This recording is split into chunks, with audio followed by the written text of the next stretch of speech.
बंदी छोड़ सतगुरु रामपाल जी भगवान की जय हो। परमपिता परमेश्वर सारी सृष्टि के रचनहार, कुल मालिक, असंख्य ब्रह्मांडों के रचयिता, जगत गुरु संत शिरोमणि सतगुरु रामपाल जी परमेश्वर के चरण कमल में मुझ पवन दास का कोटि कोटि दंडवत प्रणाम। पुण्यात्माओं, दया परमपिता परमेश्वर की, जिनके आशीर्वाद से, जिनकी सत प्रेरणा से हम दिन के 12 बजे के लाइव शंका समाधान एपिसोड में एक दूसरे के साथ में रूबरू हैं। और पुण्यात्माओं, बहुत सारे भगत भाई बहनों की एक शंका भी है और आप उसको देख भी रहे हैं संगत में कि जब से 2014 का बरवाला कांड हुआ है, जब से हमारे पूज्य गुरुदेव जी शारीरिक रूप से हम सभी भक्तों का साथ छोड़ के हिसार जेल में जा बैठे हैं, कुछ मनवश काल प्रेरित लोगों की घटिया और मनमानी हरकतों के चलते, जिनमें पूज्य गुरुदेव जी का स्वयं का कलयुगी परिवार, उनके भाई बंधु, बेटा बेटी, उनके जवाई, ये स्टेट कोऑर्डिनेटर और कुछ मायाधारी मस्खरे जो ज्ञान को ना समझ के देखा देखी में अपने स्वार्थों की पूर्ति के लिए और मान बढ़ाई के लिए उनसे आश्रम से जुड़े हुए थे। आज हम देख रहे हैं कि संगत में हर घर में झगड़ा है, संगत में दुख है, तकलीफ है, संकट है, परेशानियां हैं, अकाल मौतों का तांडव मचा हुआ है। सन 2020 में जब से ये कोरोना आया है, कई हजारों की संख्या में हमारे भगत भाई बहन पिछले 2 वर्षों में कोरोना से मर चुके हैं।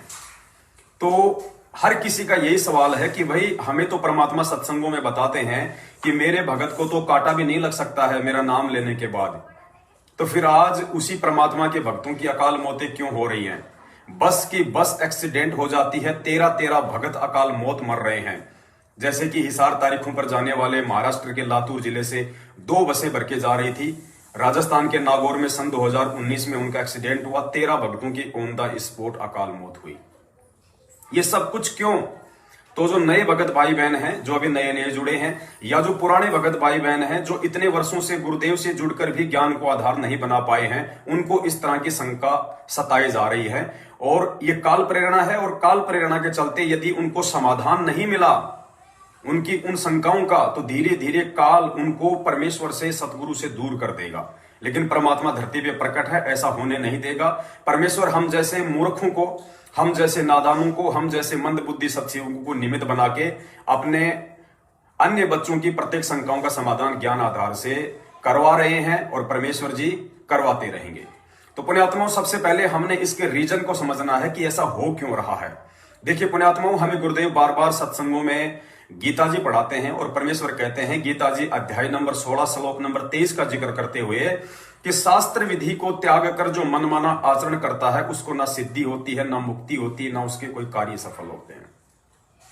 तो इस शास्त्र विधि को त्याग के मनमाना आचरण क्या है? पुण्यात्माओं, हमने गुरुदेव के सत्संगों से इस पे विचार करना होगा कि वास्तव में ये शब्द जो गुरुदेव ने बोले हैं, शास्त्र विधि को त्याग के मनमाना आचरण, ये है क्या? हम इसको सीरियस नहीं लेते, लेकिन सतगुरु के प्रत्येक वचन को हमें सीरियस लेना पड़ेगा। देखिए पुण्यात्माओं, शास्त्र विधि को त्याग के मनमाना आचरण, यानी हमारे जो जगत वाले भाई बहन हैं, जो अभी परमपिता परमेश्वर सतगुरु रामपाल जी भगवान की शरण में नहीं आए हैं, उनके लिए शास्त्र क्या है? उन लोगों के लिए शास्त्र हैं गीता, वेद, कुरान, पुराण, बाइबल, गुरु ग्रंथ साहिब, जितने भी जो ये धार्मिक पुस्तकें हैं जिनको वो पढ़ते हैं, उनके लिए वो असली शास्त्र है। लेकिन एक भगत जब परमपिता परमेश्वर सतगुरु रामपाल जी भगवान की शरण में आ जाता है, उसके बाद उस भगत के लिए जो असली शास्त्र है वो गीता, वेद, कुरान, पुराण, बाइबल नहीं होते, बल्कि उस भगत के लिए उसके सतगुरुदेव जी के मुख कमल से उच्चारित जो सत्संग है वो शास्त्र है, या उसके गुरुदेव के कर कमल से लिखित जो धार्मिक पुस्तकें हैं वो असली शास्त्र हैं। यानी सीधे शब्दों में कह सकते हैं कि आप और हम सभी भगत भाई बहनों के लिए जो असली शास्त्र है वर्तमान में, जिसके अनुसार हमको भक्ति मार्ग पे चलना होता है, धार्मिक क्रियाएं करनी होती हैं, वो है पूज्य गुरुदेव जी के सन 1994 से लेकर 2014 तक किए गए वीडियो सत्संग, ऑडियो सत्संग, और पूज्य गुरुदेव जी के 2014 से पहले पहले उनके कर कमलों द्वारा सतलोक आश्रम बरवाला में लिखित धार्मिक जो है पुस्तकें, जिनमें ज्ञान गंगा, आध्यात्मिक ज्ञान गंगा, गहरी नजर, गीता में, या कुछ और पुस्तकें हैं 2-4। तो पुण्यात्माओं, यदि इन पुस्तकों से हटके यदि हम भक्ति मार्ग की कोई क्रिया करते हैं तो वो मनमाना आचरण की श्रेणी में आता है। गुरुदेव ने कहा कि हमारे को राजनीति नहीं करनी है, लेकिन सतलोक आश्रम मैनेजमेंट हरियाणा आपको शास्त्र विधि से हटा के मनमाने आचरण पे लगाए हुए हैं। आप लोगों से कभी बीजेपी, कभी कांग्रेस, कभी जेजेपी आदि को वोट डलवाया जा रहा है। हमें गुरुदेव ने अपने सत्संग रूपी शास्त्रों में बताया कि दुनिया से ती मस्करी और पड़े भजन में भंग, एकाएकी राम से या साधु के संग। लेकिन सतलोक आश्रम मैनेजमेंट हरियाणा हमें उस शास्त्र विधि को त्याग कर हरियाणा के जाट आरक्षण में और राजस्थान के गैंगस्टर आनंदपाल सिंह की सीबीआई जांच के समर्थन में रैली और धरनों के रूप में खड़ा कर देता है। तो यह मनमाना आचरण है।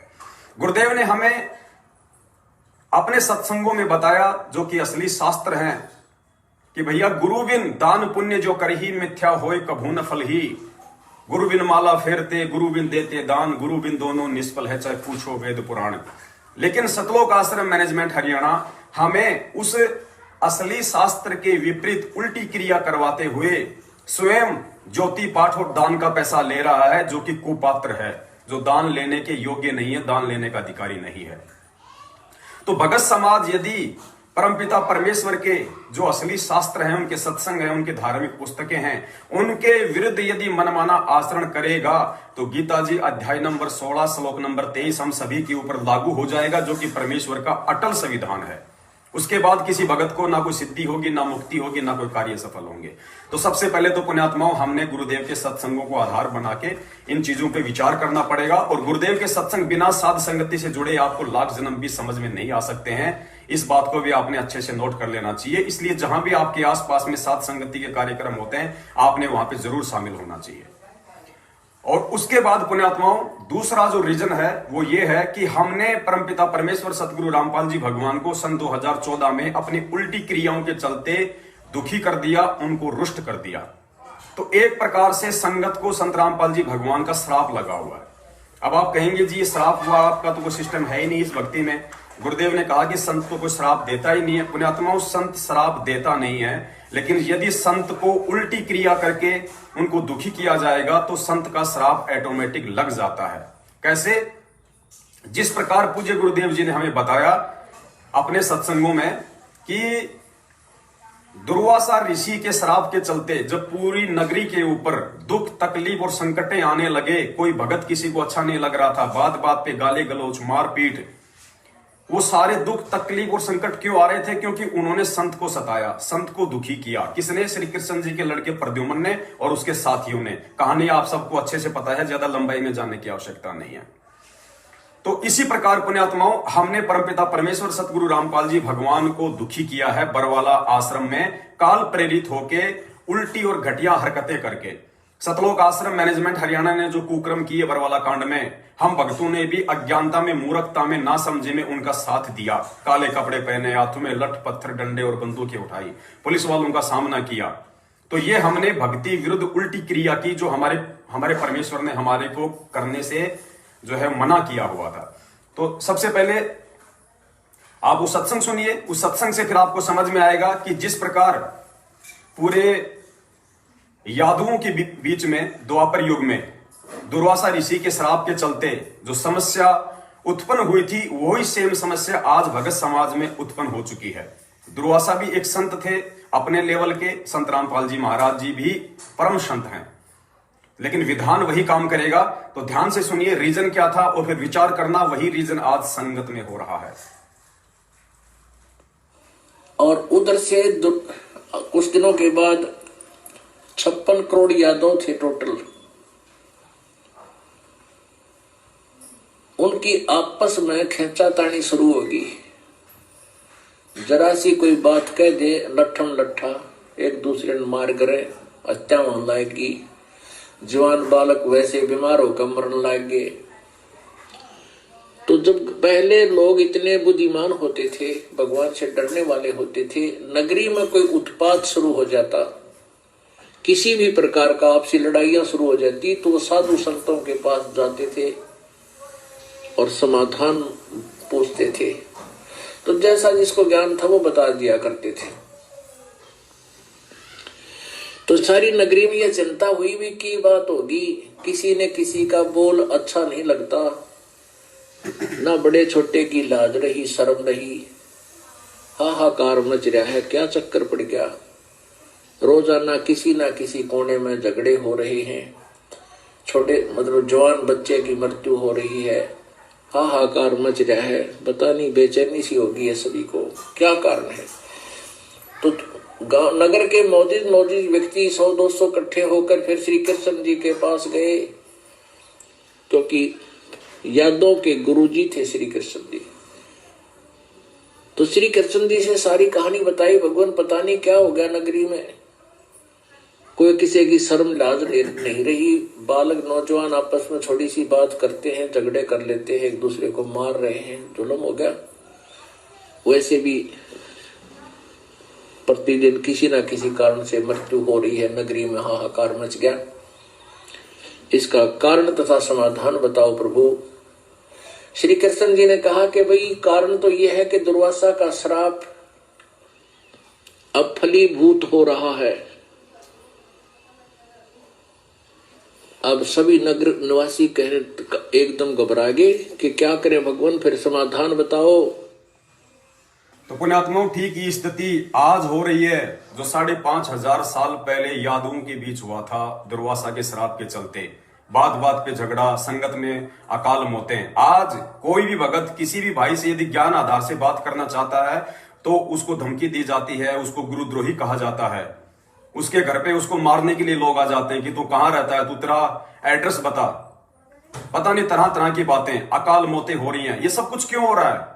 ज्ञान आधार आज किसी को भी अच्छा क्यों नहीं लगता है? गुरुदेव के सत्संगों से यदि कोई किसी को 2 बातें समझाता है तो वो सुनना क्यों नहीं चाहता है? इसका कारण है परमपिता परमेश्वर सतगुरु रामपाल जी भगवान का वो श्राप जो सन 2014 बरवाला कांड के बाद में पूरी संगत पे लगा हुआ है। क्योंकि द्वापर में गलती प्रद्युम्न ने और उसके कुछ साथियों ने की थी, दुर्वासा ऋषि को जो है वो परेशान करके, और उसका खामियाजा पूरी नगरी को भुगतना पड़ा था। ठीक इसी प्रकार बरवाला कांड 2014 में गलती की सतलोक आश्रम मैनेजमेंट हरियाणा ने, गुरुदेव के कलियुगी परिवार वालों ने, बेटा बेटी भाई बंधु रिश्तेदार जवाई ने, कुछ मायाधारी मस्करों ने, स्टेट कोऑर्डिनेटरों ने, और आज पिछले 7 वर्षों से खामियाजा पूरी संगत को भुगतना पड़ रहा है। तो भाई बहन सवाल कर रहे हैं कि ऐसा क्यों हो रहा है? तो रीजन वही है पुण्यात्माओं, हमने उस परम संत की आत्मा को दुखी किया है। कैसे दुखी किया है? क्योंकि हम शास्त्र विधि को त्याग के मनमाना आचरण कर रहे हैं। उस समय भी मैनेजमेंट के चक्कर में आके हम कर रहे थे, और आज पिछले 7 वर्षों से भी संगत अपनी हरकतों से बाज नहीं आई, चंद सत्सेवकों को छोड़ के। कुपात्रों को ज्योति पाठ का दान देना, राजनीति करना, आरक्षणबाजी करना, भक्तों को मां बहन की गालियां निकालना, मारना पीटना, किसी का ज्ञान आधार से कोई समाधान ना करना। जबकि परमपिता परमेश्वर जी ने अपना विधान बता दिया है, और जब तक हम इस विधान को फॉलो नहीं करेंगे, कौन से विधान को? एक 8-10 सेकंड का सत्संग, नित्य नियम की सिर्फ 2 वाणियां। हम जब तक शास्त्र विधि के अनुसार नहीं चलेंगे, क्योंकि गुरुदेव हमें जो नित्य नियम बता रहे हैं वो हमारा असली शास्त्र है, और गुरुदेव हमें जो आदेशित करने जा रहे हैं, जब तक हम इसके अनुसार नहीं चलेंगे तो हमारा मनमाना आचरण माना जाएगा। कौन सी विधि? सुनिए। गुरु को कर जाने और भाव कबू नहीं आने, गुरु को पुरुष ब्रह्म कर जाने और भाव कबू नहीं आने, जिन बातों से गुरु दुख पावे, जिन बातों को दूर बहावे। गुरु को पुरुष ब्रह्म कर जाने और भाव कबू नहीं आने, जिन बातन से गुरु दुख पावे, उन बातों को दूर भगावे। गुरुदेव कह रहे हैं कि जिन बातों से मैं दुखी होता हूं उनको अपने दिलो दिमाग से निकाल फेंको। कौन सी बातें? उससे पहले परमात्मा ने बताई कि गुरु को पुरुष ब्रह्म कर जाने, यानी अपने गुरु को ही पूर्ण परमात्मा मान के चलो, कबीर परमेश्वर मान के चलो। गुरु को पूर्ण ब्रह्म कर जाने और भाव कभू नहीं आने। इसके अलावा आपके मन में ये विचार भी नहीं आना चाहिए कि मेरे गुरुदेव का जन्म हुआ है, मेरे गुरुदेव तो गांव धनाना जिला सोनीपत हरियाणा में एक जाट के घर में पैदा हुआ है, मेरा गुरु मेरे जैसे हड़मास के शरीर वाला है। गुरु मानुष कर जानते वो नर कहिए अंध, ओवे दुखी संसार में फिर आग गए यम के फंदे। तो हम यहाँ पे परमात्मा का विधान तोड़ रहे हैं, हम शास्त्र विधि को त्याग के मनमाना आचरण कर रहे हैं। उस पूर्ण ब्रह्म का जन्मदिन मना के सतलोक आश्रम मैनेजमेंट हरियाणा वालों के चक्कर में आके, जो कि गुरु जी को मानुष मानते हैं, तो क्या होगा पुण्यात्माओं? हाँ, ये परमात्मा का विधान टूट जाएगा, और परमेश्वर का विधान टूटेगा तो भगत को लाभ कहां से मिलेगा? सबसे पहला रीजन तो ये, तो हमने सबसे पहले तो सतलोक आश्रम मैनेजमेंट हरियाणा वालों की और गांव-गांव और देश विदेश में जो फर्जी नामदान केंद्र लेके लोग बैठे हुए हैं, उन लोगों की और आपके जो भी जिला कोऑर्डिनेटर हैं, स्टेट कोऑर्डिनेटर हैं, हमने उन लोगों की संगति को पूर्णतया से त्यागना पड़ेगा और ज्ञान आधार से साध संगति से जुड़ के अपने गुरुदेव को भगवान मानना पड़ेगा। अपने गुरुदेव को अपनी श्रद्धा, आस्था, आर्थिक स्थिति अनुसार अपने घर पे देसी घी के हलवे का भोग लगाओ, परमात्मा को प्रसन्न करो। नंबर 2, दूसरा शास्त्र विधि को त्याग के मनमाना आचरण क्या हो रहा है?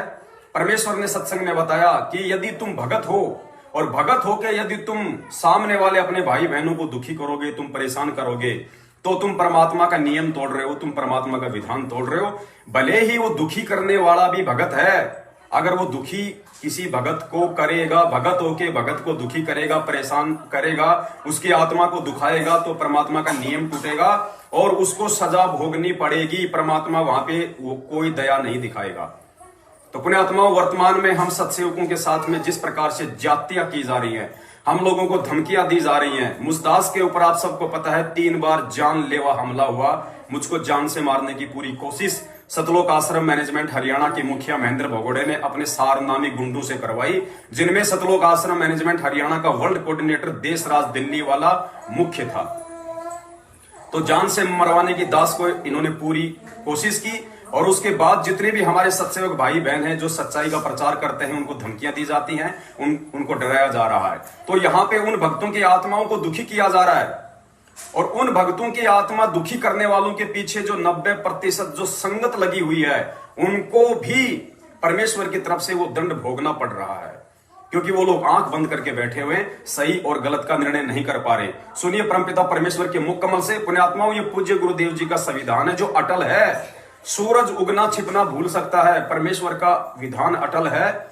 यदि आप इस परमेश्वर की मर्यादा और विधान के खिलाफ जाओगे, लाख वर्ष तक आप उनकी संगत में रहिए, कोई फायदा नहीं होगा। खुद परमात्मा कहते हैं कि लाख वर्ष सतगुरु शरणा करके, कुछ ऐसी मालिक की वाणी है, मुझे ध्यान नहीं आ रही, कोटि वर्ष करो सतगुरु की शरण, दास को भी ध्यान नहीं आ रहा पुण्यात्माओं, सतगुरु की शरणा चाहे लाख वर्ष कीजिए, इंद्रिय कर्मना मोक्ष हुआ, फिर काल के अधीन, कुछ ऐसी वाणी है परमपिता परमेश्वर जी की। यानी उस पूर्ण परमेश्वर के विधान को तोड़ के यदि कोई मनमाना आचरण करेगा, उसको ना सिद्धि होगी, ना लाभ होगा, ना किसी प्रकार का कोई लाभ होगा। तो सुनिए, परम पिता परमेश्वर सतगुरु रामपाल जी भगवान का ये छोटा सा सत्संग, यदि आप भगत हैं और सामने भी कोई भगत है, बेवजह यदि आप उसको दुखी करोगे, परेशान यदि आप करते हैं अपनी नादानी के चलते, अपनी अज्ञानता के चलते, तो परमात्मा आपसे दुखी होगा और आपके ऊपर वो सारे दुख आएंगे जो नहीं आने चाहिए थे। सुनिए। बोलो सतगुरुदेव की जय हो। अब क्या बताते हैं कि जो जैसे अम्बरीश राजा विष्णु भगत थे, अब विष्णु जी की भक्ति कर रहे थे, तो वहां परमात्मा विष्णु रूप धारण करके क्या बताना चाहते हैं कि मेरा भक्त अम्बरीश है और उसमें आधीनी है दुर्वासा, तेरे अंदर बकवाद हरी है, और मेरे भक्त ने को सता देगा, उसका बक्कल तार दूंगा। परमात्मा अपनी महिमा बताना चाहता है कि जो मेरे भक्त को सताएगा उसको नहीं बख्शूंगा। अब पुण्यात्मा, इसमें एक बहुत बड़ा नियम है प्रभु का कि सबसे ज्यादा हमें अधीन रहना होगा।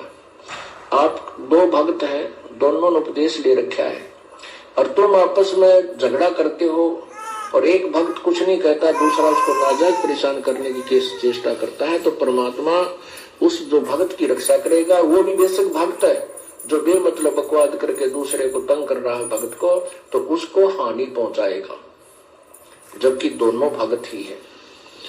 तो इन नियमों को तोड़ने से भी परमात्मा हमारे से दूर होता है और हम अभगत बन जाते हैं। पुण्यात्मों, ये इस प्रकार के रहस्य युक्त सत्संग परमपिता परमेश्वर सतगुरु रामपाल जी भगवान ने इसीलिए किए थे क्योंकि गुरुदेव अंतर्यामी है। उनको पता था कि आने वाले समय में काल संगत में दो ग्रुप पैदा कर देगा, एक ज्ञान आधारी और एक अज्ञानी। एक सतलोक आश्रम मैनेजमेंट हरियाणा जो मनमाना आचरण करता है और एक सत्सेवक जो परमेश्वर के ज्ञान को आधार बना के गुरु वचन पे चलते हैं। उन दोनों के मध्य टकराव पैदा कर देगा और जो सतलोक आश्रम मैनेजमेंट हरियाणा है, उनके पीछे लगे हुए जो मंद बुद्धि भगत हैं, जो ज्ञान को आधार नहीं बनाए हुए, वो मेरे सत्सेवक वो मेरे सत्सेवक बच्चों के साथ में लड़ाई झगड़ा करेंगे, उनकी बातों को सुनना पसंद नहीं करेंगे, बात बात पे उन्हें डराएंगे, उन्हें धमकाएंगे, और आगे चल के फिर उन भक्तों को वो खामियाजा भी भुगतना पड़ेगा जो आज संगत में हो रहा है। दुख, तकलीफ, संकट, घर घर में लड़ाई झगड़े, अकाल मौतें, यही सबसे बड़ा रीजन है, क्योंकि ये परमात्मा का विधान है, ये अटल है, ये टूट नहीं सकता है। और ये हमारी नादानी है कि हम गुरुदेव के सत्संगों को सुनते नहीं, सुनते हैं तो ध्यान से नहीं सुनते, ध्यान से सुनने के बाद भी उन पे विचार विमर्श करना लाजमी होता है, तभी ये बातें हमारी समझ में आएंगी। तो पुण्यात्माओं, ये छोटी छोटी बातें नहीं है, ये पहाड़ जैसी बातें हैं। इन्हीं बातों के चलते आज पूरी संगत दुखी है, महादुखी है, और पूरी दुनिया में उस परमपिता परमेश्वर का नाम जो है वो बदनाम हो रहा है कि संत रामपाल जी महाराज जी के शरण में आने के बाद भी लोगों की अकाल मौतें क्यों? तुम तो अपने गुरु जी को कबीर जी बताते हो, फिर ऐसा उनकी संगत में क्यों हो रहा है? ऐसे तो नकली संतों के भगत भी नहीं मरते जो संत रामपाल जी महाराज जी के मर रहे हैं। तो पुण्यात्माओं, इन सभी बातों से परमपिता परमेश्वर का विधान टूटता है, और विधान टूटने से फिर संगत में जो अकाल मौतें हो रही हैं, लड़ाई झगड़े हो रहे हैं, उससे फिर पूज्य गुरुदेव जी नाराज होते हैं, पूज्य गुरुदेव जी दुखी होते हैं। और उस दुख का कारण स्वयं आप और हम हैं, हम भगत हैं, जो हम गुरुदेव के ज्ञान को आधार ना बना के देखा देखी में भेड़ चाल में सतलोक आश्रम मैनेजमेंट हरियाणा रूपी गधे की पूंछ पकड़ के चल रहे हैं, तो हम अपने गुरुदेव को दुखी कर रहे हैं। और जब हमारा गुरु ही दुखी हो जाएगा तो भगत कहां से सुखी हो जाएगा? तो मेरे तमाम उन भाई बहनों से जो लाइव देख रहे हैं, उनसे मैं निवेदन करूंगा कि यदि आप भी इसी श्रेणी में आते हैं, अनजाने में या मूर्खता में, तो आज ही अपने परमपिता परमेश्वर सतगुरु रामपाल जी भगवान को दंडवत करके क्षमा याचना मांगिए। और पुण्यात्माओं, ये सत भक्ति है। सत भक्ति में आपको सच्चाई के रास्ते पे चलना पड़ेगा, आपको सत्सेवक बनना पड़ेगा, वरना आप लाख जन्म भी परमेश्वर को प्राप्त नहीं कर सकते। तो उसके लिए हमें क्या करना होगा? हमने परमपिता परमेश्वर से क्षमा याचना मांगनी होगी कि हे परमेश्वर, आज से पहले तो हमें नहीं पता था, हम तो मूर्खता में जी रहे थे, अज्ञानता में जी रहे थे। परमात्मा, हम आपके इतने सत्संग भी नहीं सुन पा रहे थे। परमेश्वर, वो मेरी अनजाने की गलती थी, मुझे क्षमा कीजिए प्रवर्तिकार। पहले तो मुझे ज्ञान नहीं था परमात्मा, इसलिए मैं आपको पहचान नहीं पाया, मेरा वो प्रेम आपके अंदर नहीं बन पाया। मैं आपको खाली एक संत मान रहा था, मैं खाली आपको केवल अपना गुरु मान रहा था, और परमात्मा तो मैं दाढ़ी मूंछ वाली उस कबीर जी की फोटो को मान रहा था, जो वास्तव में उस पूर्ण परमेश्वर की फोटो भी नहीं है। हे गुरुदेव, आज के बाद आप ही मेरे कबीर, आप ही मेरे परमात्मा, मेरे इष्ट देव, मेरे भगवान, सब कुछ आप हैं। परमात्मा, आज के बाद ये दास ऐसी नादानी जिंदगी में कभी नहीं करेगा, और परमेश्वर आपके ज्ञान को आधार बना के अपने सत्सेवक भाई बहनों के साथ संगति करूंगा। अपना 5वां जो धर्म यज्ञ है, जो पिछले 7 वर्षों से नहीं हो रहा है, वो भी मैं वहां जाके और उन धर्म भंडारों में सहयोग करके मैं अपना पूर्ण करूंगा, जिससे आपका विधान सफल होगा और परमेश्वर मुझे भी वो लाभ मिलेंगे। मैं भी आपकी शरण में आऊंगा, शरण में होते हुए भी मैं आपसे दूर हूं, केवल इन्हीं चंद नादानियों के चलते। तो फिर उस भगत ने क्या करना है, किस प्रकार से करना है, उसके लिए छोटा सा सत्संग ये पूर्ण परमेश्वर का। पहले तो मोहे ज्ञान नहीं था, प्रेम बढ़ाना तेरे में। पहले तो मोहे ज्ञान नहीं था, प्रेम बढ़ाना तेरे। दीन जान के माफ कीजिए, खता हुई बिन मेरे में। दीन जान के माफ खता हुई बिन मेरे में। अणगिण अवगुण भरे मेरे में। माफ करो तकसीर के आगे शरण तुई।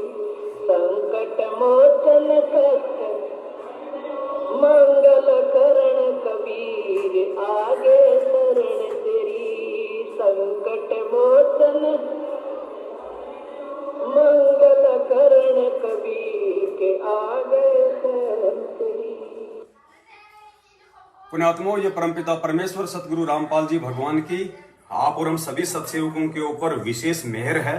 हर 3 घंटे में एक नया टॉपिक, ज्ञान आधारित विद प्रमाण परमेश्वर के सत्संगों के आधार से। पुण्यात्माओं, 3 घंटे में तो आदमी विचार भी नहीं कर पाता कि मुझे आगे बोलना क्या है, और यहाँ परमात्मा पूरा एपिसोड फिट करवा रहे हैं। मुझे नहीं पता कि अब जब मैं आगे 3 बजे आऊंगा लाइव आपके सामने, तो कौन सा विषय होगा, क्या टॉपिक होगा, मुझे अभी तक नहीं पता है। ये सब कुछ परमेश्वर ही प्रेरणा करेगा और चंद सेकंडों में कर देगा। पुण्यात्मा, ये बहुत बड़ी मेहर है परमात्मा की। हमने समय को नहीं गंवाना चाहिए। हमने ये ज्ञान आधार रूपी खीर खा खा के अपने आप को स्ट्रोंग कर लेना है, क्योंकि हमारी लड़ाई काल भगवान के एजेंटों के साथ में है और काल भगवान का एजेंट इस धरती पे सतलोक आश्रम मैनेजमेंट हरियाणा है। हम उस परमपिता परमेश्वर सतगुरु रामपाल जी भगवान के एजेंट हैं। ये सूक्ष्म लड़ाई, ज्ञान आधारित जो लड़ाई है, इन दोनों महाशक्तियों के बीच में चल रही है। तो पुण्यात्माओं, हमने किसी भी हाल में जो गुरुदेव ने हमारे को जो सेवा दी है, उस सेवा को हमने ज्ञान आधार से और संघर्ष के साथ में करते हुए निरंतर आगे ही बढ़ना है। यदि परमेश्वर ने हम चंद सत्सेवकों के ऊपर इतना बड़ा विश्वास किया है, जो काल भगवान के साथ सीधी हमारी जो है वो टक्कर करवा रहे हैं, तो पुण्यात्माओं, भगवान ने हमारे ऊपर कितना बड़ा विश्वास किया है। हमने विश्वास को तोड़ना नहीं है, निरंतर हमने आगे ही बढ़ना है। दुनिया की सबसे बड़ी सेवा इस परमपिता परमेश्वर सतगुरु रामपाल जी भगवान की सेवा है। अपने ही भटके हुए भगत भाई बहनों को जगाने की सेवा है। तो दास निवेदन करेगा, आप जितने भी भगत भाई बहन लाइव देख रहे हैं, क्योंकि पुण्यात्माओं दास के पास में अब टाइम बिल्कुल भी नहीं है। दास तो चाहता है कि परमेश्वर दास को और सेवा दें, लेकिन पुण्यात्माओं समय नहीं है, क्योंकि दिन में 5 एपिसोड बनाना हर 3 घंटे के अंतराल में, तो कुछ उसकी तैयारी भी करनी पड़ती है। तो दास के हाथ से कुछ सेवाएं जो है वो छूट रही हैं। जो कॉल रिकॉर्डिंग होती हैं उनके ऊपर दास वीडियो नहीं बना पा रहा है। यदि ऐसा कोई भगत भाई बहन संगत में हो जिसके पास थोड़ा समय भी हो, जो थोड़ा बहुत मोबाइल की जानकारी रखता हो, जो काइन मास्टर या दूसरी वीडियो मेकर एप्लीकेशन में जो वीडियो बना बना के डाल सके, दास उसको कॉल रिकॉर्डिंग सेंड कर देगा। वो भाई कुछ जो है मतलब थंबनेल बना के और उस कॉल रिकॉर्डिंग का एक वीडियो बना के संगत में भेज सके। यदि ऐसी सेवा कोई भगत भाई बहन यदि करना चाहता है तो जरूर दास से संपर्क करें। दास के व्हाट्सएप पे पहले मैसेज डाल दें। दास फोन नहीं उठा पाएगा, दास के पास इतना समय नहीं है। तो दास निवेदन करेगा, यदि कोई आना चाहता है सामने तो बहुत अच्छी बात है, वरना इस गुलाम को तो परमात्मा ने ये सोशल मीडिया की सेवाओं के लिए ही निमित्त बनाया हुआ है। दास थोड़ा अपने परमपिता परमेश्वर जी से हाथ जोड़ के उनके चरणों में दंडवत करके और थोड़ा समय मांगेगा, रात को और थोड़ा 2 घंटे और सही परमपिता परमेश्वर की सेवा में। तो बाकी अगर कोई भाई बहन आना चाहता हो तो उसकी मर्जी है, ये मौका बार बार नहीं मिलेगा। पुण्यात्माओं, आने वाले समय में जब ये भगवान पूरी दुनिया के सामने निकल के आएगा, पूरी दुनिया के सामने जब ये भगवान निकल के आएगा, तो आज जो लोग जो कबूतर की तरह आंख बंद करके बिल्ली के डर से बैठे हुए हैं, यानी सतलोक आश्रम मैनेजमेंट हरियाणा रूपी बिल्ली के डर से जो कबूतर बन के बैठे हुए हैं, उनको तिनका उठाने का मौका भी नहीं मिलेगा। तिनका उठाने की सेवा भी आज वर्तमान में तुम जो कर सकते हो वो तुम्हारे अंदर आएगी। इसके अलावा दुनिया में तुम्हारे लिए फिर आगे कोई सेवा नहीं है।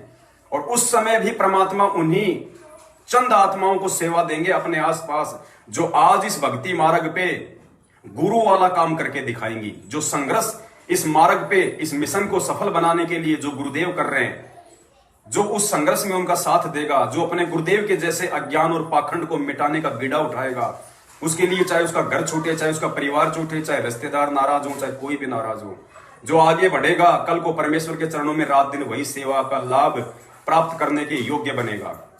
ये वर्तमान का जो सतलोक आश्रम मैनेजमेंट हरियाणा है पुण्यात्माओं, ये तो ऐसे उड़ जाएगा जैसे गधे के सिंग से सीर। आपको इनमें से एक भी व्यक्ति दिखाई नहीं देगा जो आपको बहुत बड़े बड़े सेवादार नजर आ रहे हैं। पूरा विधान चेंज होगा, परमात्मा का पूरा संविधान चेंज होगा। जो भी सेवक होंगे उस परमपिता परमेश्वर के आगामी समय में, इन्हीं सत्सेवकों में से परमात्मा निकालेगा। काग भूषण छत्र के आगे, गंधर्व करत चलत है रागे। काग भूषण की आत्मा पृथ्वी पे आ चुकी है, वही परमेश्वर के साथ में रहेगा, वही परमेश्वर का छत्र, यानी जैसे पहले राजा महाराजाओं के आगे वो छत्र लेके चला करता था आगे आगे, वो काकभूषण की आत्मा होगी जो आगे आगे चलेगी। इसका भी दास आपको एक प्रमाण दे देता है, क्योंकि इस परमेश्वर के मार्ग में बिना सबूतों के कोई बात नहीं होती है और ना हम कोई बात करना पसंद करेंगे।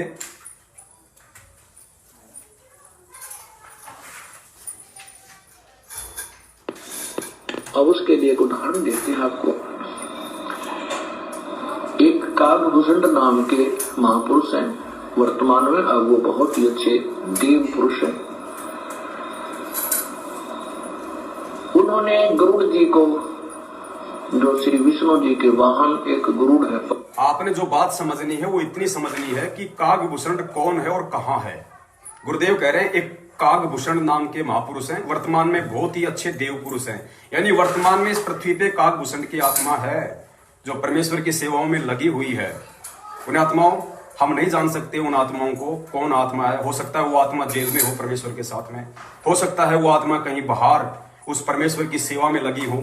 हम कुछ नहीं जान सकते पुण्यात्माओं। हमने अपना जो सेवा है, अपना जो शिष्य धर्म है, वो अपने गुरु के प्रति निभाना है। और इस परमात्मा की सेवा से बढ़ के दुनिया की और कोई सेवा नहीं है पुण्यात्माओं। ये सारी सृष्टि का राजा है, शहंशाह है, भगवान है, परमेश्वर है। आज लोग एक मंत्री, मुख्यमंत्री की सेवा करके अपने आप को धन्य मान लेते हैं पुण्यात्माओं। वो तो चंद समय के लिए है। 5 साल में वो मंत्री हट गए, वो सेवा हट गई, उसके सारे लाभ हट गए। ये भगवान तो साक्षात है, ये तो समर्थ है, सदा सदा के लिए है। एक बार फिर से सुन लीजिए। वर्तमान में गुरुदेव कह रहे हैं कि वो आत्मा है वर्तमान में। भाई एक काकभूषण नाम के महापुरुष हैं जो वर्तमान में बहुत अच्छे देव पुरुष हैं। सुनिए। अब उसके लिए एक उदाहरण देते हैं आपको। एक काकभूषण नाम के महापुरुष हैं वर्तमान में, अब वो बहुत ही अच्छे देव पुरुष हैं।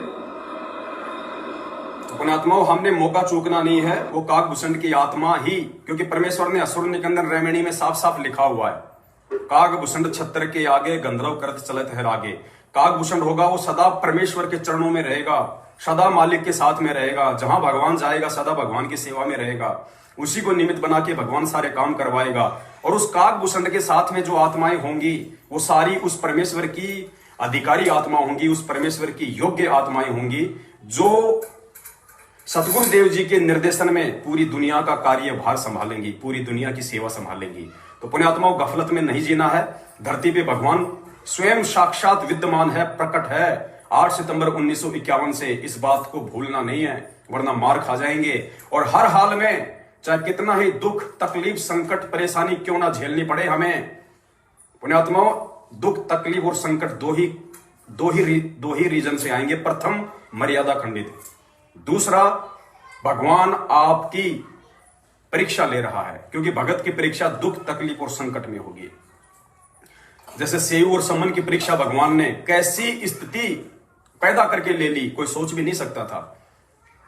समन द्वारा अपने पुत्र सेव का शीश काटना उसके भाग्य में नहीं था, लेकिन भगवान ने वो स्थिति पैदा कर दी उनकी परीक्षा लेने के लिए। तो यदि आप साध संगति से जुड़े हुए हैं और पूर्णतया यदि आप मर्यादा में हैं और परमेश्वर की सत भक्ति कर रहे हैं, फिर भी यदि आपके ऊपर कोई छोटे मोटे ठूठा है, कोई आपत्ति है, तो पुण्यात्माओं, नाम पे शंका नहीं करनी, भगवान पे शंका नहीं करनी। ये सोचना है, हमने पॉजिटिविटी में लेना है उस बात को कि परमेश्वर मेरी परीक्षा ले रहा है। और पुण्यात्माओं, परीक्षा उसी की ली जाती है जो परीक्षा देने के लायक होता है।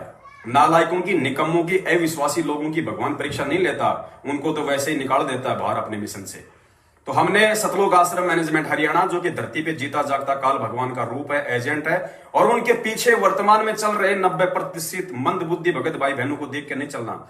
हमने शास्त्र विधि को नहीं त्यागना, गुरुदेव के सत्संगों को और गुरुदेव के कर कमलों से 2014 से पहले लिखित पुस्तकों के आधार से चलना है। हमने किसी भगत भाई बहन की भी उसी बात को फॉलो करना है, यदि उस भगत भाई बहन की बातें गुरुदेव के शास्त्रों से मेल खा रही हैं, तो सत्संगों से मेल खा रही हैं, तो पुस्तकों से मेल खा रही है, तो दया परमपिता परमेश्वर जी की, जिनके आशीर्वाद से ये लाइव शंका समाधान का 12 बजे का एपिसोड संपूर्ण हुआ। 3 बजे के एपिसोड में फिर मिलते हैं, तब तक के लिए इजाजत।